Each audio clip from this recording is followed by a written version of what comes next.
Hey, thanks, guys. Good morning, everybody. The Trump team responding to the needs of Puerto Rico, and they're feeling a bit of heat over the size and speed of the response.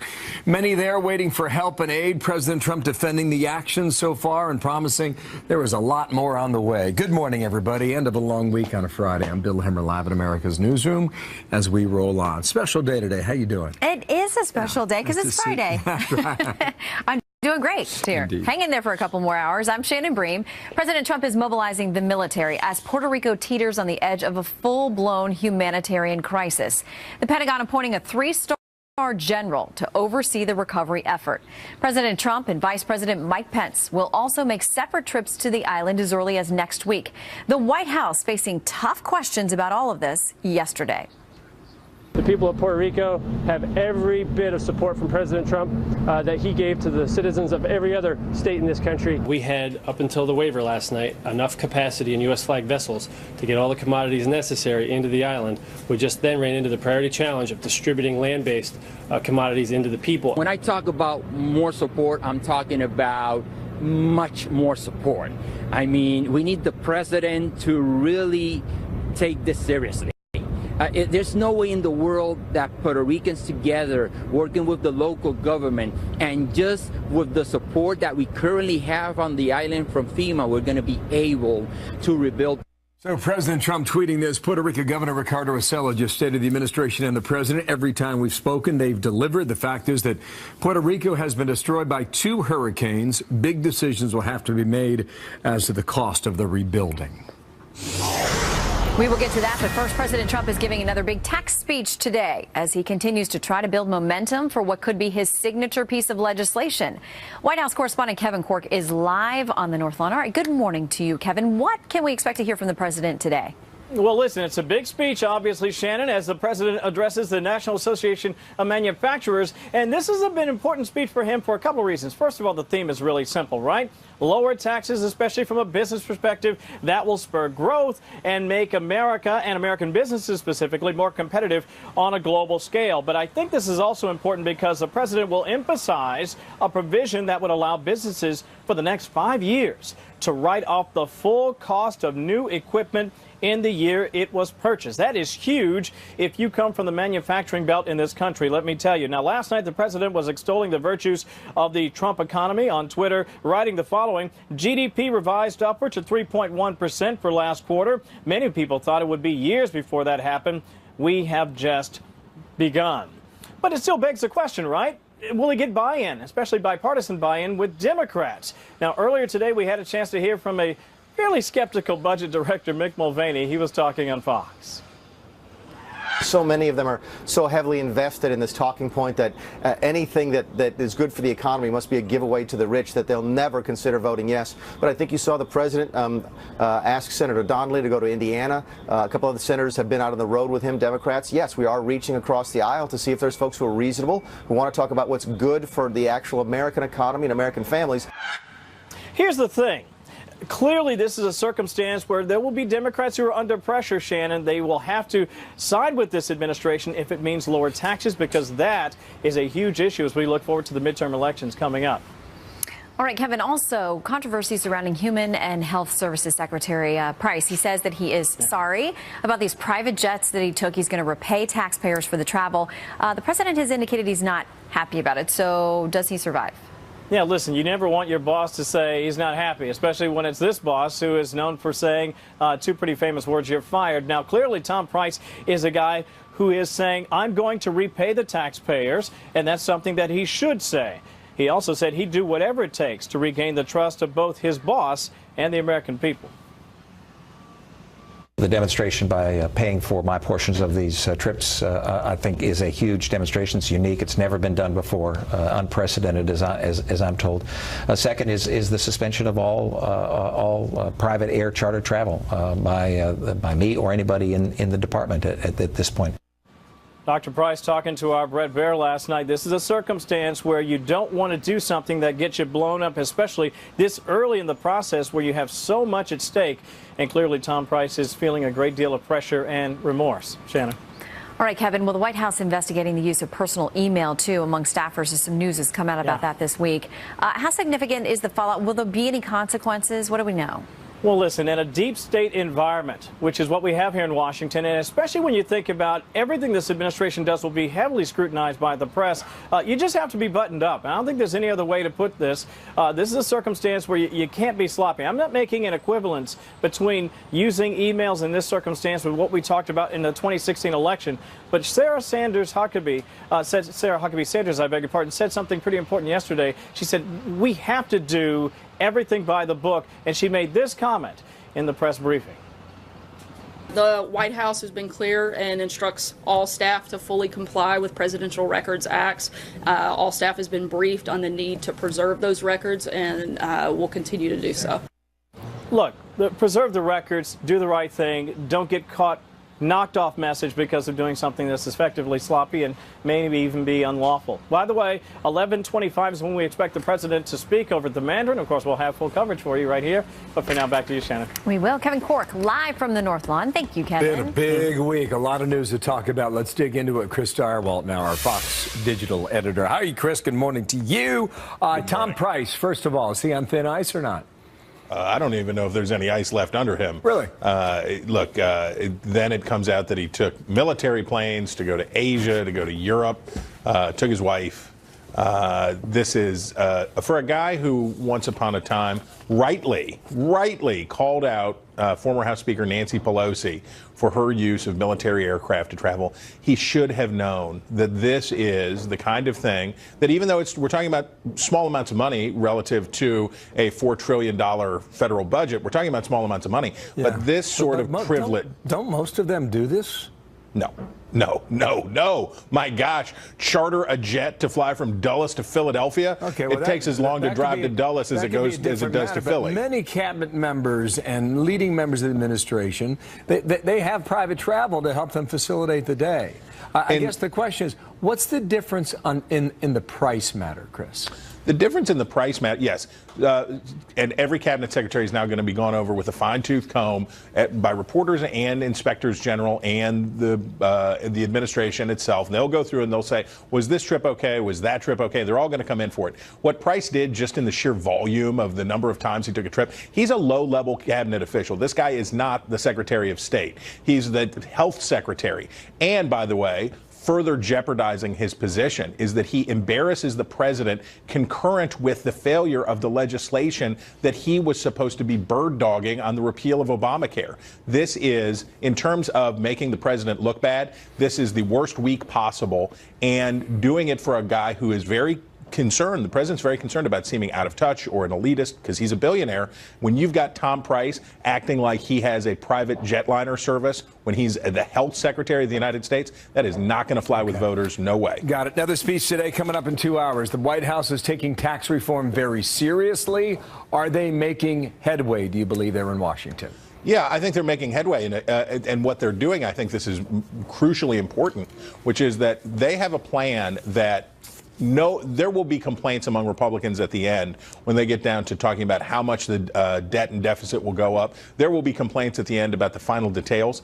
But in broad strokes, this is something that every Republican in principle should be able to get behind. There will be fights at the end. So if you start there, then, as we heard Mick Mulvaney talking about, this puts the president in a position where he can go out and try to convince Democrats to come on board and pick them off. And maybe he can get to that magic 8, and he can have, I'll put it this way, all of the failures of the beginning of the Trump presidency, all of the woes through this point, if they could pull this off in the next 6 months and pass a tax reform this sweeping and broad, it would cover a lot of sins. I promise you that. Yeah, probably right about that. Thank you, sir. Have a great weekend. Chris Direwalt there.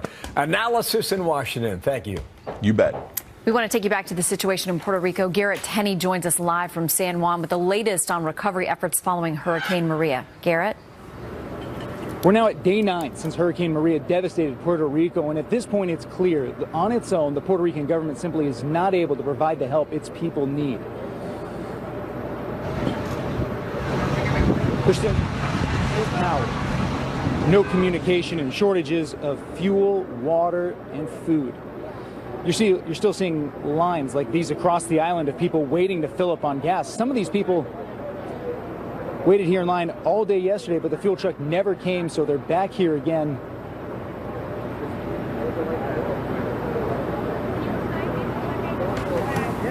Obviously a little tough with connectivity down there. You know, obviously trying to get cell service in and out, electricity, gas, water. I mean, and again, the discussion is that there's a lot of aid pouring in, but it's getting to the ports. The difficult thing seems to be that they can't get it inland from there because the roads are destroyed. They can't find enough truck drivers. They literally can't contact them with cell phones. So a lot of things to iron out there. But the aid is coming. That's a pretty good example. I mean, just the fact that we can talk to him now, given the circumstances down there. We'll be back with Garrett a little later this morning, but that's a tough signal to bring in here at this time. It is. All right. So about this week for the president, from health care to pricey charter flights, from Senate race shakeups to Puerto Rico, have the critics been fair? We're going to put the questions to senior Trump advisor Kellyanne Conway later on America's Newsroom. Looking forward to that. Also, say goodbye to a slow economy. President Trump touting the best growth we've seen in 2 years. Why he says job creation will get even better. We'll talk to Maria Bartiromo on what we can expect next. Coming up live with Maria. Shannon. And biting criticism for the Republican leadership from a voice on the right. What Rush Limbaugh says they are getting wrong and why. Reaction from Governor Mike Huckabee. I don't think they expected to win. I think they, like everybody, thought Trump was going to lose in the biggest lead. I think they thought that at 8 o'clock on election night. They weren't preparing to govern. They hadn't laid any plans for it. Twitter saying it's found around 200 accounts linked to Russian interference in the 2016 election.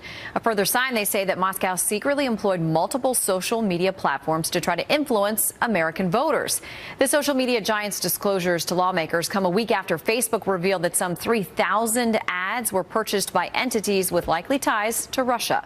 The top Democrat on the Senate's Intelligence Committee, Mark Warner of Virginia, called Twitter's presentation, quote, deeply disappointing and inadequate on every level.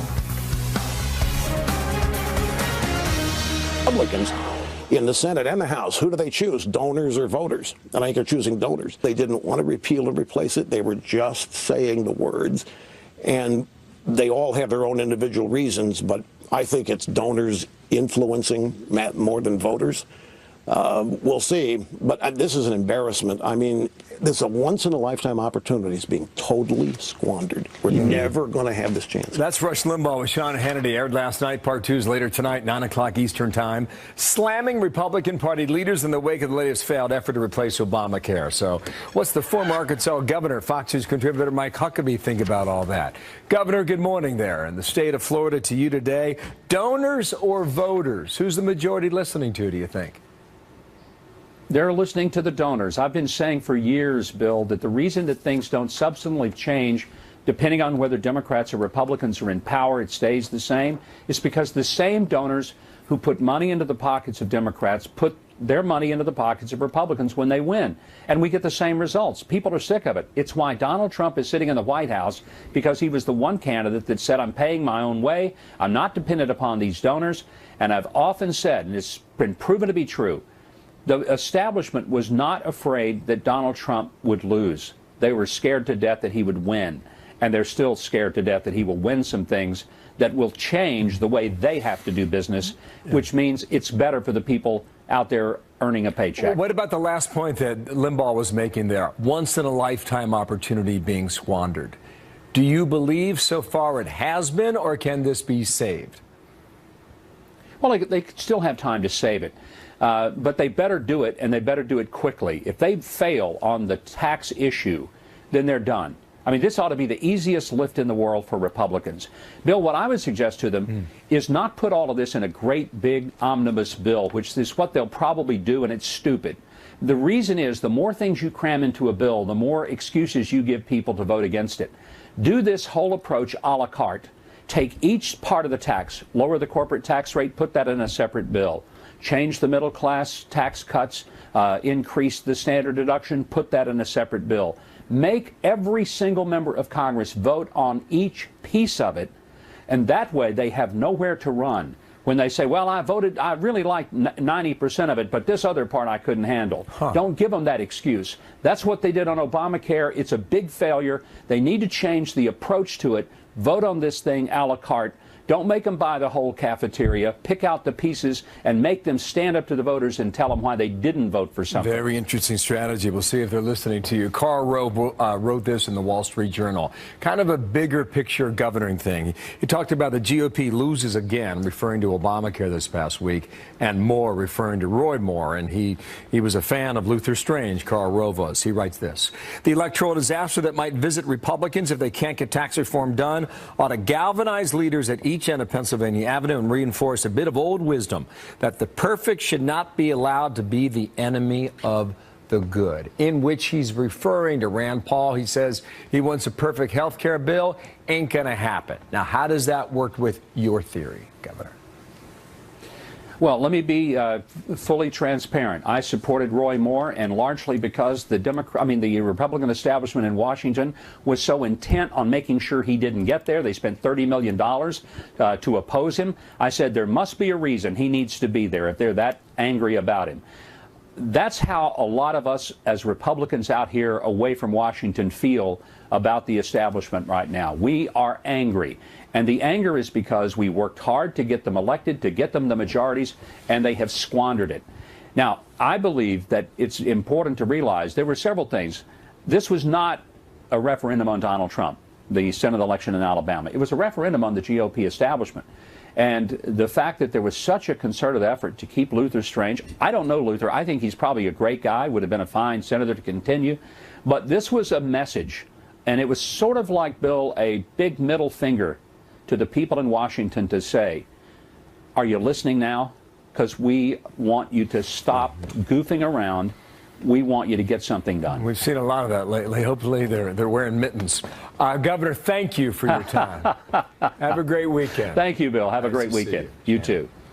Well, a triumphant return for House Majority Whip Steve Scalise.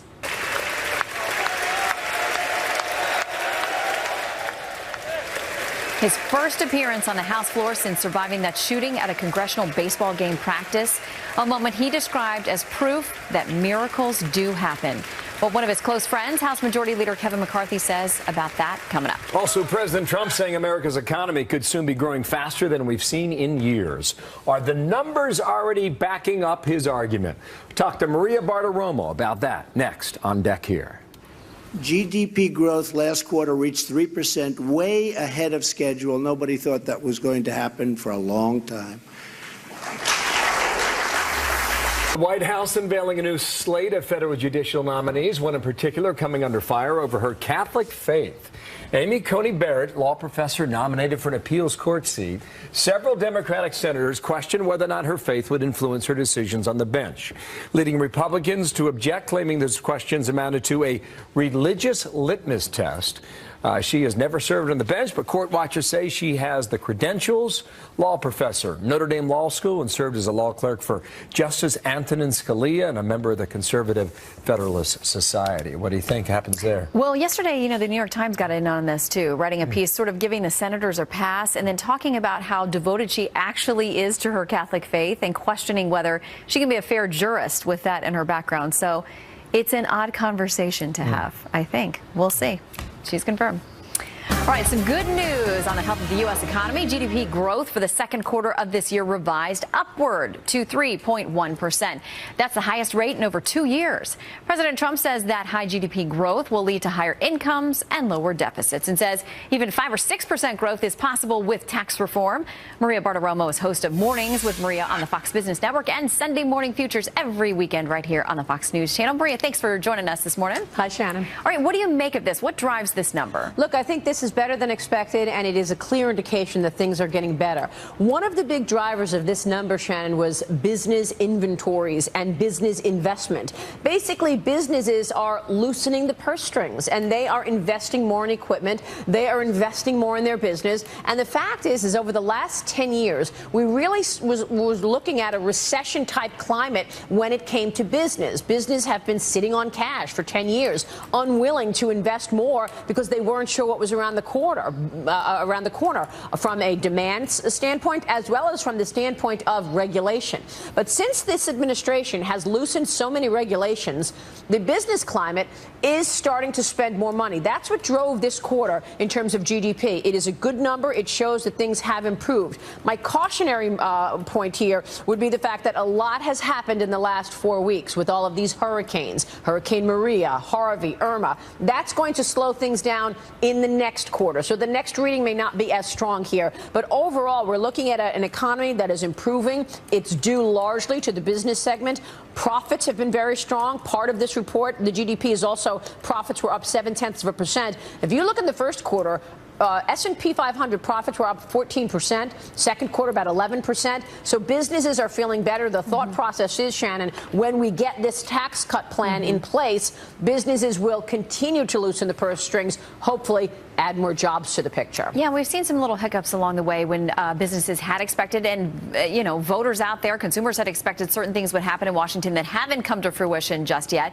How much pressure is there now on this tax reform package? Well, a lot of pressure. But, I would say that the reason that the economy is doing well is because the profit picture has improved. I think a tax cut plan getting executed will be gravy on top of that. It's not that, we have all of these expectations that this plan is going to be perfect. No, the real driver of the market and the real driver of the economy has been that profits are strong. And this is a very important point because remember in the 90s, Shannon, we were talking about the dot-com boom where anything with a dot-com at the end of it was rising and you had these incredible valuations in the stock market. Here it's very different. This is based on real fundamental growth, on real profitability. That wasn't the case in the 90s when we had the boom in the stock market. So, yes, we have some headwinds. People are watching this tax plan to see what kind of impact it will have, but it certainly seems to be having a good impact so far. The anticipation that things will get better. Hopefully you want to see businesses continuing to spend money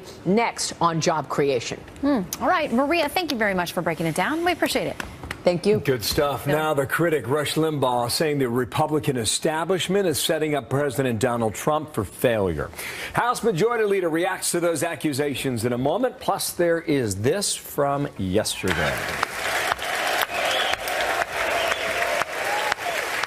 Congressman Steve Scalise back at work months after the shooting at a congressional baseball practice nearly took his life. The majority leader standing right next to him there yesterday. He joins us to weigh in on that moment next. When I was laying out on that ball field, the first thing I did once I was down and I couldn't move anymore is I just started to pray. And I will tell you, it gave me an unbelievable sense of calm, knowing that at that point it was in God's hands.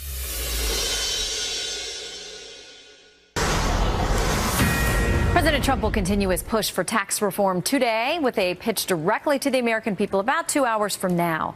So will this become the signature legislative accomplishment he's looking for? Earlier, I spoke to House Majority Leader Kevin McCarthy. All right, so the president back out touting the tax reform plan today. He'll make a big speech. One of the things that's popped up is this issue of getting rid of the state and local tax deductions. It's going to really hit certain states big where they have high property taxes, those kinds of things. So there are objections even within the GOP on that. Where do you go? I happen to be from California. What you want to do is you want to look at the entire tax plan. You don't want to look at one loophole or one deduction. But when you look at it overall, you're going to have a tax cut as you go forward. And if you set out to end loopholes and make a fair, you're not going to do 50 tax plans for 50 different states. So is it fair that one state subsidizes another state? Because what happens in a California, New York, when you have a liberal government there, they raise their taxes and say, have some other state pay for it because we can deduct it. But when you look at the number of deductions that we're giving, you'll enjoy the plan of where it goes because it makes us more competitive and look at it overall. All right, so how do you answer Governor Cuomo, who's basically told his lawmakers from the New York coalition, lay on the floor if you have to, use the filibuster if you have to, wherever you go with this thing, do not let it happen? He's totally playing politics. Because is he looking that the small business is going to go down to 25%, the lowest rate you've had in 80 years? What creates more jobs for New York? small businesses than anything else. If you look at the middle-income family that gets a doubling of the deduction, you get the first $12,000 tax-free as you're going forward. For a family, you're going to get $24,000. When you look at the lowering of the rates, when you look at the competitiveness of those companies that are worldwide, getting to bring the money back to America, those trillions of dollars, see, this is where politics plays in. So if you want to set a framework that says, I want something that's fair to all Americans, I want to end the loopholes, I want to make it competitive for America, and I want it to grow this economy, you would jump off the floor and you'd want to vote for this bill. Well, we know there are Democrats who've been working with you all behind the scenes. You sound confident that you're going to get this done within the next couple of months before the end of the year. In the meantime, not surprising, there's criticism for Congress, and some of that is coming from Rush Limbaugh. Let's listen. Look, there isn't much conservatism in the establishment. There are Republicans and Democrats, but it's basically people who are pro-government, pro-Washington, who think government Washington's the center of the world. They don't want Trump to succeed with his agenda. They can't afford that. What do you make of his assertion that there are people even within the GOP who don't want this president to win? Well, I don't happen to be one of those, and I don't know where one is. I'm frustrated with what happens on the Senate side, whereas here's the House, and if you take us just on the productivity and what we've passed, it's one of the most productive Congresses. If you look at the reforming of the VA, from human trafficking, from getting all 12 appropriation bills. Do you know the last time a Republican majority that got all 12 appropriation bills done, the iPhone wasn't invented? If you look at what we've done, we repealed and replaced Obamacare, but we now have 270 bills sitting in the Senate. So I have that exact same frustration. And I've watched and worked with this president every day, and he's been engaged. He's done everything in his power to try to get this through. And why would the Senate make everything have to be 60 votes? If the House can pass it with the majority, why can't the Senate pass it with the majority? That's really where it's coming down to, and it's affecting everyone. So would you agree with the president then that it's time to get rid of the filibuster in the Senate? Because you know the majority leader, Mitch McConnell, has been opposed to that. Democrats and Republicans alike over there say it changes the intention of what the founders had for the Senate as a kind of a cooling off place where you have a different kind of debate. You know what? I believe that there's a role to pull it back, especially on those financial ones that are pulling through. We just passed 12 appropriation bills in the House, where it took a majority of the House to pass it, but now you have to have 60 votes in the Senate. So all Schumer does is make nothing happen. He lets no appointments go through. This president has to wait longer for any cabinet than for the rest of the appointments. He slows it down to blame the Republicans. I want to see a government that works together. I know I can't get 100% of what I want.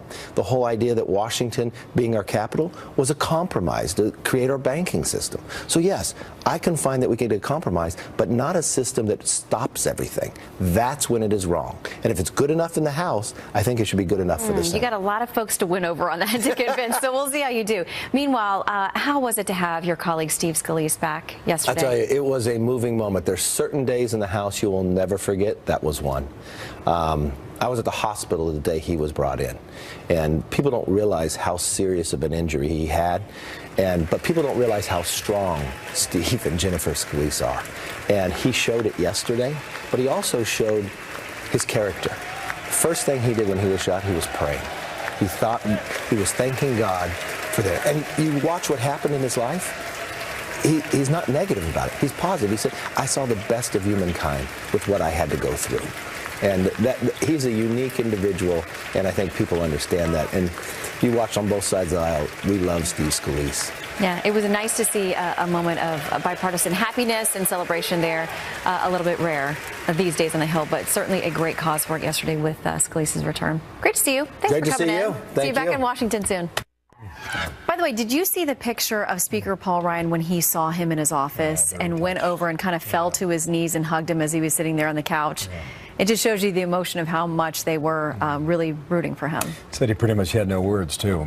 Steve Scalise did an interview with 60 Minutes as well, and here is a bit more of him talking about that day, that morning back in mid-June. I found out later just how much damage was done internally. You know, I mean, my femur was shattered.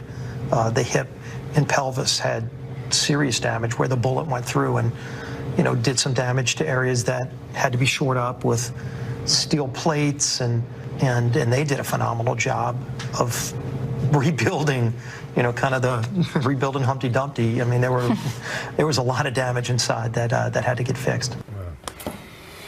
Thunderous applause, both sides of the aisle, and this was the moment we sat and watched yesterday, coming in on crutches to a standing ovation that went on for some time, and a very, very touching speech, too, delivered after that. So, well done, Congressman, and welcome back. Yeah, good to see high fives and hugs from Democrats and Republicans alike, and some tears, too. It's a moment. Well, it has happened again. A second rock fall in 2 days in one of the country's most popular national parks. Up next, the search for answers about what's happening there. Plus this. The American University was once the center of academic freedom, a place of robust debate, a forum for the competition of ideas. But it is transforming into an echo chamber of political correctness and homogeneous thought. That was a big message this week. Jeff Sessions sounding the alarm about free speech on campus. A new legal challenge could be on the way. One of the country's best-known attorneys now threatening to sue Berkeley over his own First Amendment rights. Does he have a chance in court? We'll take that on next with our debate. If no department invites us, having invited people on the other side, we will sue them, arguing that the 8-week rule is a cover for content-based discrimination against moderates, liberals, conservatives, and supporters of Israel.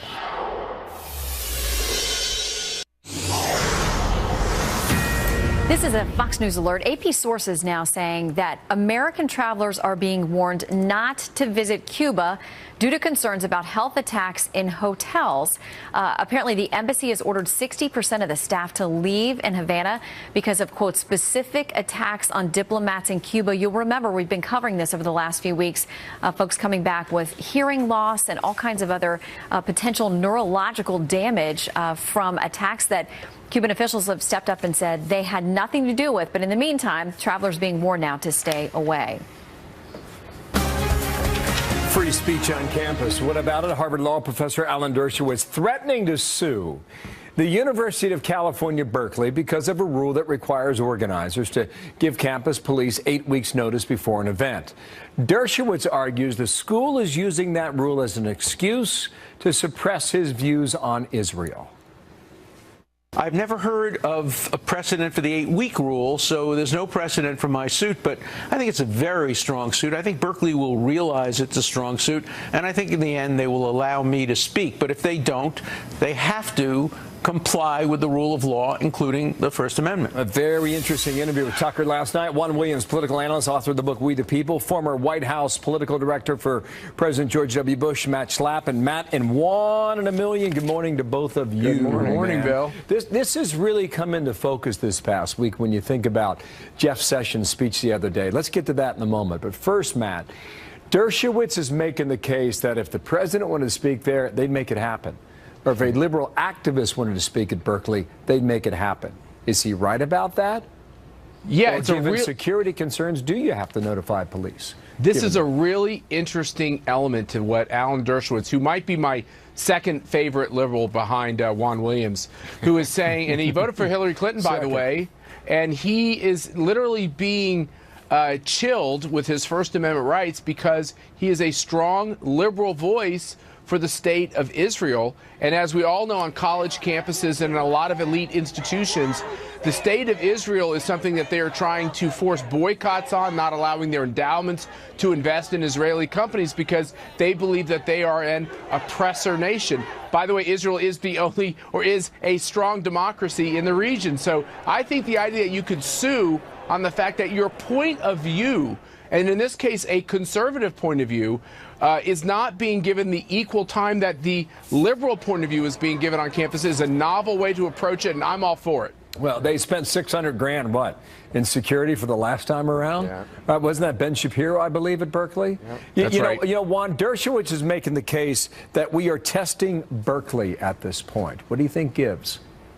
Well, I think we're testing the limits of what they are putting in place as limits on free speech, which I think is kind of anti-American. But I understand. To take the Berkeley position seriously, as you just said, they had to spend hundreds of thousands of dollars when you last had a conservative speaker on campus.